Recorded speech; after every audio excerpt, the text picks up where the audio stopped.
But let's just start with Kentucky.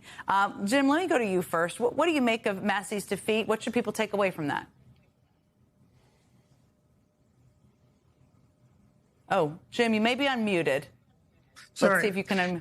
Go ahead. There we go. Technology. Go ahead. Donald Trump runs the modern Republican Party, Jen, for better or for worse. Here's a guy who has a 99% voting record with Donald Trump, and yet they still take him out because of the Epstein stuff and because he fought with them on war powers. The problem is when you own the party, the party then owns you. And in these swing races that Tim and I are looking at so closely, Donald Trump's numbers, Jen, have just fallen through the floor. He carried non-college white voters by 36 points. He's now 8 points underwater. You just don't see movement like that. So coming into November, these candidates Republican candidates are just in a terrible place because they have to continue to show the fealty you talked about so eloquently earlier, and yet try to reach out to these independent voters that are walking away from Donald Trump in almost historic numbers. That is a dance on a knife's edge that they are unlikely to be able to do in November.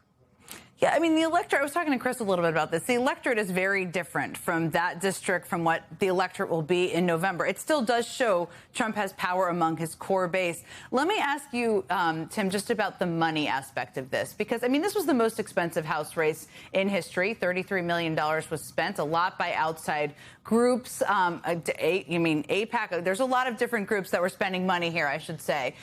It's on one sense, if you're a billionaire, I guess it could tell you, well, we could spend a lot of money and we can buy races on Trump's behalf, but resources aren't unlimited. What do you think kind of this means for the rest of the field, or as we look at the big map leading up to November? Yeah. Well, look, I think it's pretty telling. I agree with Jim about his assessment of, what this augurs for the general election, which is not great for the party. But I kind of have a slightly different take about what we learned from the Massey result tonight. The last I looked, it was 83% of the vote was in. He had about 45%. That's pretty good for somebody that bucked Trump directly and consistently and unapologetically on a couple of core issues, being Epstein and Iran. We don't really have another example of something like this in the last 10 years with Trump. And you have Liz Cheney that votes to impeach Trump and then becomes a major Trump critic. And then she kind of runs a quixotic campaign in Wyoming where she gets absolutely slaughtered. Most of the people that step out from Trump then resign from Congress or the Senate and don't go back in front of the voters.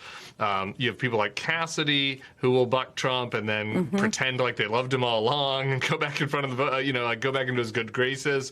Massey was a kind of a unique case where he bucked Trump, held the line on his position on him, ran a real race, and he loses by 10%, which isn't, it's not that close, but it's not nothing, with the most money ever spent in a congressional primary going against him. And you mentioned a lot of that was from AIPAC. There are other groups as well, other MAGA groups. To me, that shows Trump with a little bit of a weakening grasp on the party. Not that it's over, not that the party's no longer a Trump cult, but I think it's a meaningful step in a direction away from Trump's control of the party and shows that maybe his grasp is weakening a little bit.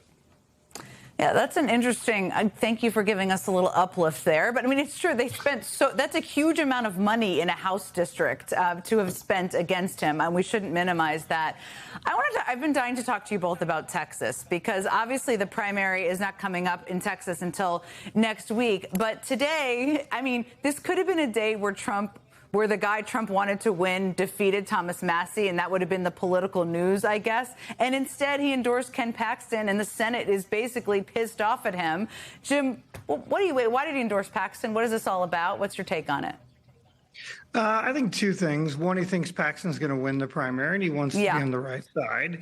And two, he's been long criticizing John Cornyn for being a rhino and for being too close to the Democrats. That would be a very big surprise to any Democrat who's dealt with John Cornyn. John Cornyn's voting percentage with Donald Trump was 99.2, Jen. So, I don't think he's exactly a rhino. But what I think it means, back to your money point, is that this race is going to be another $100 million the Republicans are going to have to put in to try to help Ken Paxton in the general election.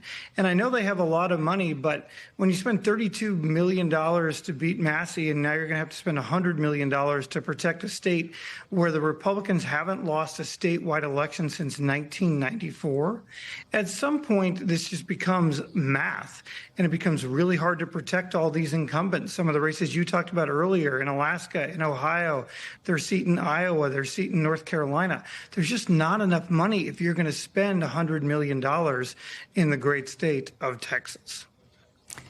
Tim, I mean, we heard from Lindsey Graham and a bunch of people in the Senate who seem pretty irritated about this endorsement and the money that would be spent and how much money would have to be spent to get Ken Paxton over the finish line, if even they can do it. There's been this theory that it's easier for Tallarico to run against Paxton than to run against Cornyn. Now, Cornyn is also a creature of D.C., which is very unpopular. Paxton is hugely flawed and has many, many ethical problems. Where do you come down on it? And what do you think this all means for, the general election? Yeah, I think Paxton is a slightly easier opponent than Cornyn, maybe not quite as much as the conventional wisdom is, kind of for the reasons that you lay out there. If you're a Republican in Texas, you really want to turn out the MAGA base. The number of kind of suburban Dallas and Houston Mitt Romney Republicans is withering. Some of them still exist, but a lot of them have started to vote for Democrats at this point. I think a lot of those will already be Tallarico voters. And so, I think that maybe you lose more with Paxton. But this is kind of on the margins, maybe 1% difference, maybe 2% at the most between Paxton and Cornyn. But look, I think given how unpopular Trump is, I think his numbers have to get lower. A lot depends on what the economic situation is, what kind of campaign Tallarico runs. But I think that Texas is potentially in play this year. And, the Republicans, as Jim said, are going to have to waste a bunch of money in this race. And by the way, they've already wasted a bunch of money. And that's another reason they're all mad at Trump. They spent, I think, $70 million, I'm going from memory, to try to boost Cornyn during this primary. So all of that money, was just flushed down the toilet for no reason. And we should just add for fun, what a humiliating end of a career for John Cornyn, who came into the Senate running an ad campaign where he called himself Big Bad John, and he had a big old cowboy hat on, and instead he ends like groveling for Trump's endorsement and doesn't get it anyway. And even after he didn't get the endorsement, his post was like, "I still love you. I still love you," was basically my summary of it.